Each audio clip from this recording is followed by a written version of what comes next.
Hello दोस्तों, welcome to facts अब। And ये है यूजीन शोमेकर, जिनको चांद पे दफनाया गया था। पर क्यों?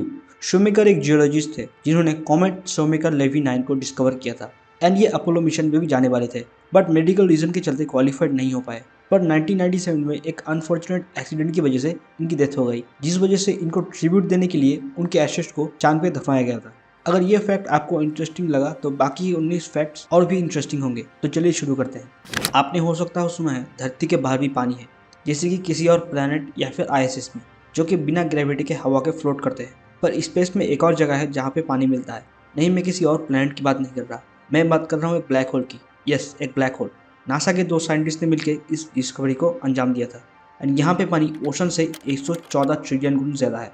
क्या आपने कभी एक कॉमेट देखा है? अगर नहीं देखा तो डोंट वरी, 2061 में आपको एक देखने को मिल जाएगा, हेलेस कॉमेट। ये कॉमेट सिर्फ 75 से 78 साल बाद ही हमारे सोलर सिस्टम के अंदर घूमने आता है।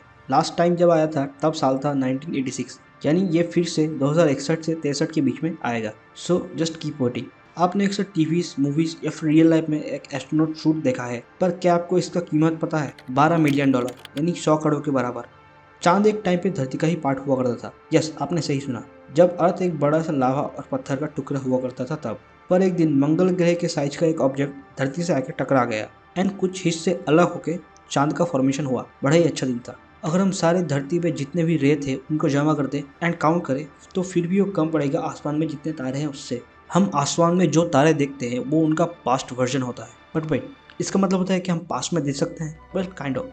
फॉर एग्जाम्पल, शादी में जो फोटोज लेते हैं वो आपको इंस्टेंटली नहीं मिलता। हो सकता है 1-2 वीक बाद आपको देखने को मिले, यानी आप जो फोटोज देख रहे हैं वो पास्ट में ली गई है। एंड ठीक ऐसे ही आसमान से तारे से रिफ्लेक्ट होकर लाइट जो हमारे पास में आता है उनको आने में बहुत साल लगता है। सो बेसिकली हम जितने भी तारे देखते हैं वो पास्ट वर्जन होते हैं।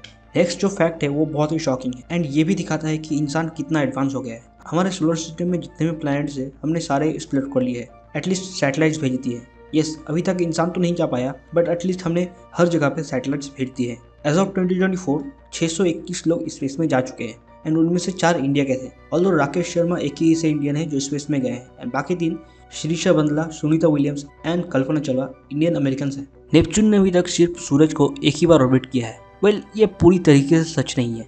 एक्चुअली में नेपच्यून को सूरज को ऑर्बिट करने के लिए 165 साल लगते हैं एंड इसको 1846 में डिस्कवर किया गया था, यानी 2011 में हमारे पर्सपेक्टिव से एक ही चक्कर कंप्लीट हुआ है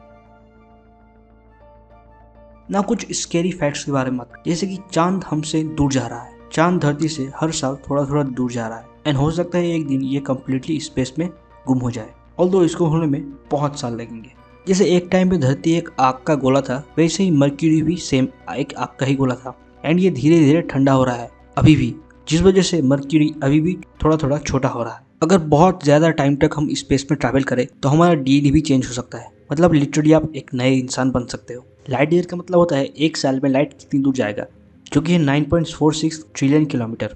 अभी तक जितने भी लोग चांद पे गए हैं उनका फुटप्रिंट अभी भी वहीं पर है, क्योंकि चांद पे कभी हवा नहीं चलती, जिस वजह से वो कभी मिट नहीं सकते। सो पॉसिबिलिटी ये है कि एलियन के पास एस्ट्रोनॉट का फुटप्रिंट है। अगर आपको ये पता हो कि अर्थ का नाम किसने रखा था तो आप बहुत ही बड़ी जीनियस हो, क्योंकि अभी तक इसके बारे में किसी को नहीं पता। शायद प्लूटो के बारे में सबको ही पता है कि कैसे वो नॉर्मल प्लैनेट के लिस्ट में नहीं आता एंड सब इसको डॉट प्लैनेट ही मानते हैं। पर क्या आपको इसके साइज के बारे में पता है?